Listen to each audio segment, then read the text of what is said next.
আসসালামু আলাইকুম। আশা করি সবাই ভালো আছেন।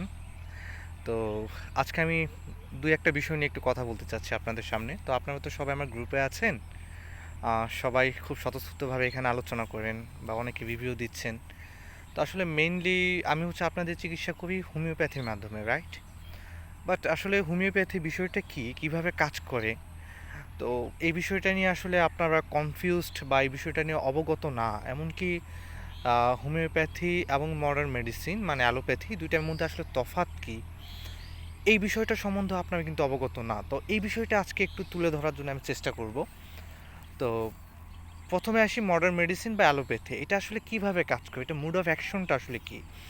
যেহেতু I am also an allopath, a modern medicine বা অ্যালোপ্যাথি মেইনলি হচ্ছে আসলে only it's mode of action is on physical layer, okay?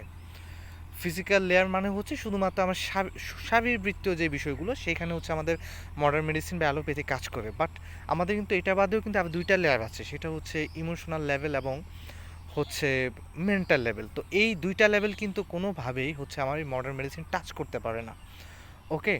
But আমাদের যে ডিজিজ, আমাদের যে রোগ হয় সেই রোগের আসলে মেইন শেকড়টা কোথায়? আসলে প্রত্যেকটা বিষয়ের একটা শেকড় থাকে, যেমন গাছের যেমন শেকড় থাকে, ঠিক একইভাবে আমাদের মহাবিশ্বের কিন্তু একটা শেকড় আছে। শেকড়টা কি?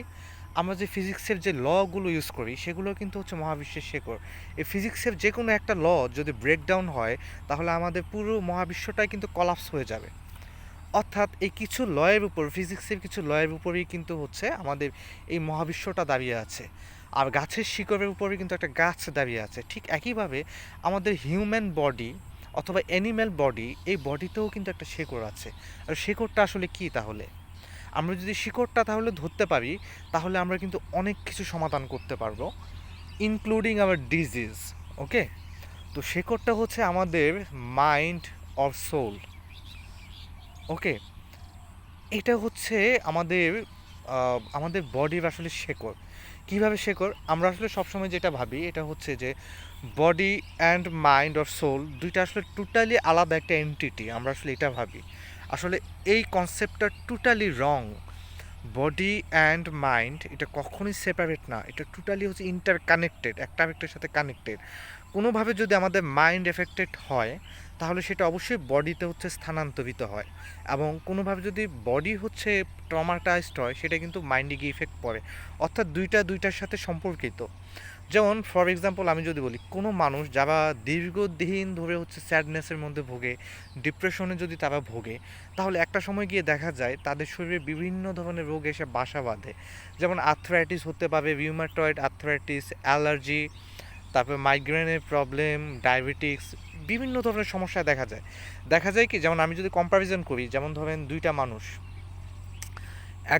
দুজনের বয়সই সেম, ধরেন দুজনের বয়স হচ্ছে 60 ইয়ার্স, ৬০ বছর। একটা মানুষকে দেখা যাবে যে তার ভিতরে আসলে ওই রকম দেখার মতো কোনো রোগই দেখা যাচ্ছে না, রোগই নাই তার ভিতরে। ধরেন একই ফ্যামিলিতে তারা বিলং করে, একই দুইজন ভাই। আরেকজন ভাইয়ের ক্ষেত্রে দেখা যাবে সে বিভিন্ন ধরনের রোগে আসলে জর্জরিত। তার জন্য আসলে কোন বিষয়টা আসলে দায়ী? তো তার জন্য অনেক বিষয় দায়ী, বাট এখানে যে বিষয়টা ম্যাটার করে, আপনি যখন ওই ২টা মানুষের ডিপ ডাউনে যাবেন তখন দেখবেন যে একটা মানুষের ভেতরে যে মেন্টাল কন্ডিশন বা স্ট্রেস, যার ভিতরে কোনো রোগ ছিল না, সে আসলে মেন্টালি অনেক রিফ্রেশ ছিল। সারা জীবন সে আসলে টেনশনহীন একটা লাইফ হয়তো লিড করেছে। বাট আরেকটা মানুষের যে বিভিন্ন রোগে জর্জরিত, তার লাইফটা যদি আমি এখন ডিপে ঘাঁটি তখন দেখা যাবে আসলে সে বিভিন্ন ধরনের চিন্তা, স্ট্রেস, ভয়, হতাশা, এগুলোতে সবসময় নিমজ্জিত ছিল। যার কারণে এই নেগেটিভ এনার্জিগুলো বডিতে রোগ আকারে এক্সপ্রেস হয়, ডিজিজ আকারে এক্সপ্রেস হয় বিভিন্ন ধরনের। সো এটা তারপর আসলে যেটা বুঝলাম সেটা ডিপেন্ড করে আসলে আমাদের ডিজিজগুলো আসলে মেইনলি আসলে আমাদের মাইন্ডের সাথে কানেক্টেড, ওকে? সো মাইন্ডের এই জায়গাগুলোতে যদি আমরা কোনো ওষুধের মাধ্যমে যদি টাচ করতে পারি, এই গোড়াতে যদি টাচ করতে পারি, তাহলে তার ভিতরে যে ডিজিজগুলো আছে সেগুলো আসলে অটোমেটিক্যালি কিউর হয়ে যাবে। সেটার জন্য আমাদের চিন্তাই করতে হবে না। যেমন আমি একটা গাছের শেকড়কে যদি আমি কেটে ফেলি, তাহলে ওই গাছের ডালপালা বা অন্য কোনো পাতা কোনো কিছু নিয়ে আমার চিন্তা করতে হয় না, ওই ডালপালাগুলো এমনিতেই চলে যায়। তো আমাদের শরীরে যে ডিজিজ সেটাকেও যদি আমি একটা গাছ হিসাবে চিন্তা করি তাহলে গাছের শিকড় হচ্ছে আমাদের মাইন্ড। ওই মাইন্ডের ওই জায়গাটা যদি আমি টাচ করতে পারি তাহলে এটা তিনটা লেয়ারই হচ্ছে আমরা রিফ্রেশ হয়ে আসি। এটা হচ্ছে mentally, emotionally and physically. Mental লেভেলে যদি তার কোনো ডিপ্রেশন থাকে, অ্যাংজাইটি থাকে, প্যানিক থাকে, স্যাডনেস থাকে, তাহলে এগুলো টোটালি দূরীভূত হয়। এবং মাইন্ড বা মাইন্ডের লেভেলে যদি তার হচ্ছে ইমোশনাল, যদি রাগ বেশি থাকে, শাইনেস থাকে বা টিমিডিটি থাকে, এই বিষয়গুলো ব্যালেন্স হয়ে যায়, এগুলো রিফ্রেশ হয়ে যায়। তারপর ফিজিক্যাল লেয়ারে হচ্ছে যখন তার ধরেন arthritis, rheumatoid arthritis, asthma, allergy, যে কোনো প্রবলেম হোক না কেন, সেগুলোও চলে যায়। অর্থাৎ হোমিওপ্যাথিতে ওয়ানলি সিঙ্গেল মেডিসিন, একটা মেডিসিনের মাধ্যমে আমরা হচ্ছে একটা মানুষের সকল সাফারিংস, আমি শুধু ডিজিজ বলছি না, all kinds of suffering, disease is also suffering, সবগুলো সাফারিং থেকে সে হচ্ছে মুক্ত হয়, তার শরীরের সবগুলো রোগ থেকে মুক্ত হয়। যেমন করে একটা গাছের শিকড় কেটে দিলে ওই গাছ এর ডালপালা, পাতা, ওই গাছের কাণ্ড সব কিছু যেমন মারা যায়, ঠিক একইভাবে হচ্ছে আমি যখন একটা সঠিক হোমিওপ্যাথি ওষুধ বা সঠিক হোমিওপ্যাথি রেমেডি যখন একটা মানুষকে দেওয়া হয়, ওই তার পার্সোনালিটি, তার মাইন্ড, সে কীভাবে রিয়েলিটিকে পারসিভ করে, এই অনুসারে ম্যাচ করে যখন একটা রেমেডি তাকে দেওয়া হবে, তখন তার ভিতরে মেন্টাল, ইমোশনাল, ফিজিক্যাল তিনটা লেয়ারের সমস্যাগুলি দূরীভূত হবে এবং সে টোটালি ফ্রেশ হয়ে যাবে। একটা কাপড় যখন ময়লা হয়, তখন আমরা যখন সাবান দিয়ে ধুলে ওই কাপড়টা যেমন আবারও নতুন হয়ে যায়, ঠিক একইভাবে ওই মানুষটাকে যখন সঠিক ওষুধ, তার পার্সোনালিটি বেসড ওষুধটা দেওয়া হয়, তখন সে ঠিক একইভাবে সে একদম তার ভিতরে যত নেগেটিভ এনার্জি, সব এনার্জিগুলো রিলিজ হয়ে যায় এবং সে টোটালি একটা সুন্দর, একটা নিউ বর্ন একটা বেবির মতো আসলে নতুন একটা মানুষে পরিণত হয়, যেখানে কোনো সাফারিং থাকে না, টেনশন থাকে না, ডিপ্রেশন থাকে না, এবং তার ফিজিক্যাল লেয়ারে কোনো ডিজিজ থাকে না।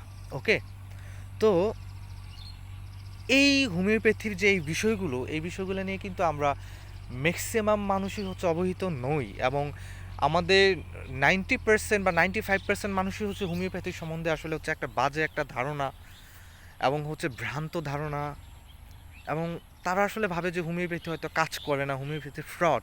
আসলে অ্যাবসলিউটলি রং।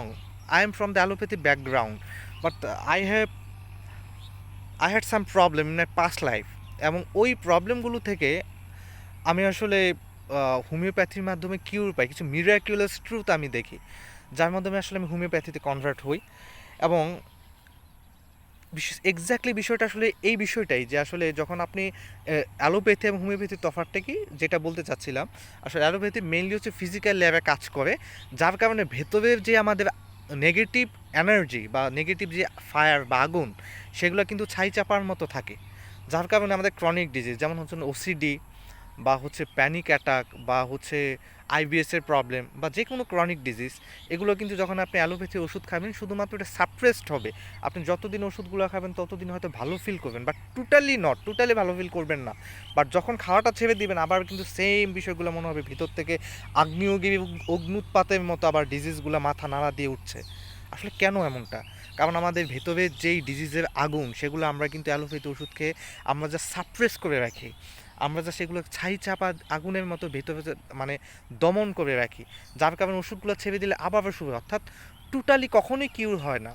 অ্যালোপ্যাথি মেডিসিন আমাদের সোল লেভেল অথবা হচ্ছে আমাদের ওই মাইন্ড লেভেলে কখনোই টাচ করতে পারে, গোড়াতে টাচ করতে পারে না।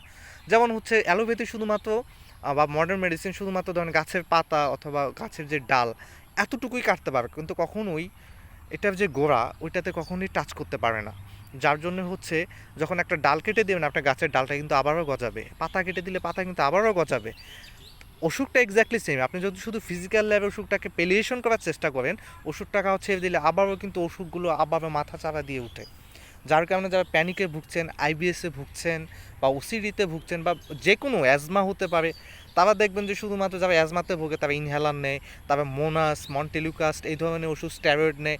যখন নেয় তখন হচ্ছে তারা ভালো থাকে, আর যখন ওষুধ খাওয়া ছেড়ে দেয় আবার কিন্তু অ্যাজমা ব্যাক করে। অ্যালার্জির ক্ষেত্রে একই কথা প্রযোজ্য। আপনি যখন অ্যান্টিহিস্টামিনিক নেবেন, হ্যাঁ, H1 ব্লকার, তখন হচ্ছে আপনার হচ্ছে দেখা যাবে অ্যালার্জিটা সাপ্রেস থাকে। স্টেরয়েড যখন নেবেন অ্যালার্জিটা সাপ্রেস থাকে।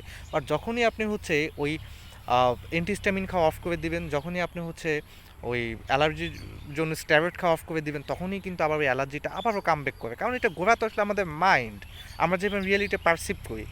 হোমিওপ্যাথি এক্স্যাক্টলি এই জায়গাটাই কাজ করে, এবং এটাই হচ্ছে মডার্ন মেডিসিন এবং হোমিওপ্যাথির মধ্যে তফাৎ। হোমিওপ্যাথি জাস্ট আমাদের গোড়াটাকে টাচ করতে পারবে, মেন্টাল লেভেলে টাচ করতে পারবে, আমাদের সোল বা স্পিরিচুয়াল লেভেলটাকে টাচ করতে পারে, যেটা মডার্ন মেডিসিন এটা আসলে পারে না। ওই জন্য এটাই হচ্ছে আসলে মেনলি মডার্ন মেডিসিন এবং হোমিওপ্যাথির মধ্যে তফাৎ। ওকে, আর এটা সম্বন্ধে আসলে আমরা যারা আসলে পেশেন্ট আছি তারা আসলে আমরা অবগত নই, এবং এইখানেই হচ্ছে আমার সেকেন্ড পয়েন্ট হচ্ছে এটা, আমরা যারা ডক্টর বা পেশেন্ট আমরা সবসময় ভাবি যে হোমিওপ্যাথি বা যে কোনো এই অ্যালোপ্যাথি এগুলো সম্বন্ধে শুধু ডাক্তারদেরই জানা উচিত, রুগীদের আসলে এগুলো নিয়ে না জানলেও হয়। কিন্তু আমার কাছে পার্সোনালি যেটা মনে হয়, আসলে রুগীদেরও একটা বেসিক নলেজ পর্যন্ত জানা তাদের জন্য খুব বেশি ইম্পর্টেন্ট। কারণ তারা যদি ধরেন না জানলো যে আসলে হোমিওপ্যাথি কীভাবে কাজ করে, অ্যালোপ্যাথি কীভাবে কাজ করে, তারা একটা ভ্রান্ত ধারণা নিয়ে থাকবে। তখন 10টা মানুষ যখন তাদেরকে 10 ধরনের কথা বলবে, তখন তারা কনফিউজড হয়ে যাবে। কেউ বলবে যে হোমিওপ্যাথি আসলেই কাজ করে, কেউ বলবে হোমিওপ্যাথি কাজ করে না।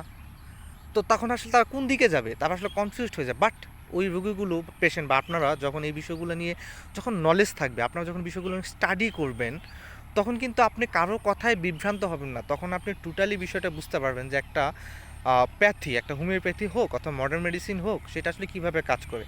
সো এই বিষয়গুলো নিয়ে যখন আপনারা স্টাডি করবেন, তখন হচ্ছে আপনাদের ভিতর অ্যাওয়ারনেস জাগ্রত হবে, আপনাদের ভিতর নলেজ ডেভেলপ করবে। তখন আপনারা নিজেরাই বুঝতে পারবেন যে আসলে কোন ওষুধ কীভাবে কাজ করে। এবং আরেকটা বিষয় হচ্ছে, অনেকে এক ডাক্তার থেকে আরেক ডাক্তার ছুটাছুটি করে, তারা কিন্তু আসলেই জানে না কোন ডাক্তারটা তাদের জন্য ভালো, কোন ডাক্তার আসলেই ভালো না। কেউ যদি হোমিওপ্যাথিতেও যায়, তারা কনফিউজড হয়ে যায় আসলে কোন হোমিওপ্যাথি ডাক্তারটা ভালো হবে, কোন হোমিওপ্যাথি ডাক্তারটা ভালো হবে না। তারা এই বিষয়ে কোনো আইডিয়া রাখে না। ওকে, যার জন্য তারা একটা ডাক্তার থেকে হয়তো 2 মাস ওষুধ খেলো, খাওয়ার পরে দেখলো কিছু ম্যাক্সিমাম ইম্প্রুভমেন্ট হয়নি, তার হতাশ হয়ে পড়ে, তারা এখন অন্য ডাক্তারের কাছে ছুটাছুটি করে। এতে করে আসলে কোনোভাবেই তারা ভালো হয় না, তারা বিভ্রান্ত হয়ে পড়ে। সো যে জিনিসটা হয়, সবসময় বলে যে একটা রুগী ভালো না হওয়ার পিছনে শুধুমাত্র ডাক্তারের হাত 100% দায়ী। আমি এই কথার সাথে টোটালি ডিসএগ্রি পোষণ করি, আমি দ্বিমত পোষণ করি এটার সাথে। আমার কাছে যেটা মনে হয় যে একটা রুগী ভালো না হওয়ার পিছনে রুগী প্রায় 70% দায়ী, তারা 70 থেকে 80%, আর বাদ বাকি 20% দায় বর্তায় হচ্ছে একজন ডাক্তারের উপরে। কারণ কি? কারণ হচ্ছে একটা রুগী যখন জানে না, সে যখন একটা বেসিক নলেজটা সে যখন না জানবে, তখন সে আসলে ওই ডাক্তার ভালো কি খারাপ সেটা সে বুঝতে পারে না, যার জন্য বিভিন্ন ডাক্তারের কাছে সে ছুটোছুটি করতে থাকে, এবং সে আলটিমেটলি ভালো হয় না। বাট যে রুগী কনশাস, যে রুগী আসলে জানে, যে একটা বেসিক বিষয়টা জানে যে একটা হোমিওপ্যাথি কীভাবে কাজ করে বা অ্যালোপ্যাথি কীভাবে কাজ করে, তখন সে টোটালি শিওর হয় যে এই ডাক্তারটাই হচ্ছে প্রকৃত ডাক্তার, এবং এই ডক্টর হচ্ছে একদম হচ্ছে মানে সলিড ডক্টর, এবং ওনার কাছে যদি আমি যাই, উনি হচ্ছে আমাকে সঠিক নিয়ম মেনে হচ্ছে আমাকে ওষুধ দেবে, কারণ হচ্ছে সে জানে নিয়মটা আসলে কী। আর হচ্ছে সে এটাও আইডেন্টিফাই করতে পারবে যে এই ডক্টরগুলো হচ্ছে হয়তো বা তারা পার্সোনালিটি বেসড ওষুধ দেয় না, শুধুমাত্র রোগ দেখে দেখে ওষুধ দেয়, অতএব তারা হচ্ছে সঠিক ওষুধ ডক্টর নয়। তো এই ডিফারেন্স সেট করতে পারে। সো এটা দিয়ে আসলে যেটা আমি বোঝাতে চাচ্ছি, সেটা হচ্ছে আপনারা প্লিজ আপনারা স্টাডি করেন। ওকে, বর্তমান স্টাডি করার জন্য, কিছু কিছু জানার জন্য আমাদের কোনো ইনস্টিটিউটে ভর্তি হওয়ার দরকার নেই, আমাদের কোনো স্কুলে ভর্তি হওয়ার করার দরকার নেই, আমাদের কোনো অক্সফোর্ড ইউনিভার্সিটিতে ভর্তি হওয়ার দরকার নেই। অক্সফোর্ড ইউনিভার্সিটির লেকচার, MIT লেকচার, বিশ্ববিখ্যাত পৃথিবীর যে টপ 1 to টপ 10 যে ইউনিভার্সিটির লেকচার, বর্তমানে এগুলো ইউটিউবে অ্যাভেলেবল, আপনার হচ্ছে বই হিসাবে অ্যাভেলেবল, ইন্টারনেটে অ্যাভেলেবল। আপনার বিষয়গুলো দেখে স্টাডি করেন। ওকে, আপনারা হোমিওপ্যাথি হোক, অ্যালোপ্যাথি হোক, যেটাই হোক, আপনারা যারা পেশেন্ট আছেন তাদের উদ্দেশ্যে আমি একটা কথাই বলবো, আপনারা প্লিজ এই বিষয়গুলো নিয়ে একটু স্টাডি করেন, আপনারা নিজেরা স্টাডি করেন, তখনই বুঝতে পারবেন যে আসলে কোন ডাক্তারটা ভালো, কোন ডক্টর সত্যি আপনার জন্য সঠিক রেমেডি সিলেকশন করতে পারবে, কোন doctor in the right way. Okay, so এই জিনিসটা আপনারা করেন, তাহলে আপনারা বুঝতে পারবেন। এটা আপনাদেরকে আমি মানে ইনহ্যান্স করছি, প্লিজ আপনারা নিজেরা একটু স্টাডি করেন। ওকে, তখন আপনারা আসলে বুঝতে পারবেন। আর আরেকটা বিষয় হচ্ছে, সবাই বলে আমাকে ট্রাস্ট করেন বা প্লিজ আমাকে একবার বিশ্বাস করে দেখেন। আসলে এই যে বিশ্বাসের যে বিষয়টা, বিলিভিং সিস্টেম, আমি মনে করি বিলিভিং সিস্টেমটাকেই বিলিভ করা উচিত না। আপনি কেন বিলিভ করবেন? আমাকেও বিলিভ করার আপনার দরকার নেই। আপনি যেটা করবেন, আপনি এক্সপেরিমেন্ট করেন, আপনি ডাউট করেন। এক্সপেরিমেন্ট করে দেখেন যে আসলে যে সে বলছে কথাটা ঠিক কিনা। তার জন্য আপনার যেটা দরকার স্টাডি করা দরকার। আপনি যখন স্টাডি করবেন তখন আর বিলিভ করার দরকার হবে না। আপনি স্টাডি করলে অটোমেটিক্যালি বুঝতে পারবেন কোনটা কালো, কোনটা ব্ল্যাক অ্যান্ড কোনটা হোয়াইট। সাদা এবং কালোর মধ্যে তফাৎ আপনি ইজিলি তখন বুঝতে পারবেন। ওকে, সো তখন আমার মনে হয় না যে আমাকে বলতে হবে বিশ্বাস করার কোনো দরকার নেই। আপনি বইগুলো পড়েন বা যে ইউটিউব ভিডিওগুলো আছে বা ইন্টারনেট আছে, অথেন্টিক সোর্সগুলো দেখেন যারা হচ্ছে লেজেন্ড, হোমিওপ্যাথি বা অন্য যে কোনো কিছুই হোক না কেন, ওদের বইগুলো পড়েন, ওদের বইগুলো দেখেন, তখন আমার মনে হয় আপনাদের এই কনফিউশনগুলো টোটালি কিউর হয়ে যাবে। সরি, মানে টোটালি প্রবলেমগুলো একদম সলভ হয়ে যাবে। ওকে, সো এতটুকুই কথা থাকলো। All time B conscious, be aware, and don't believe anything, just doubt for everything and experiment it. ওকে, আপনাকে কোনো কিছু বিশ্বাস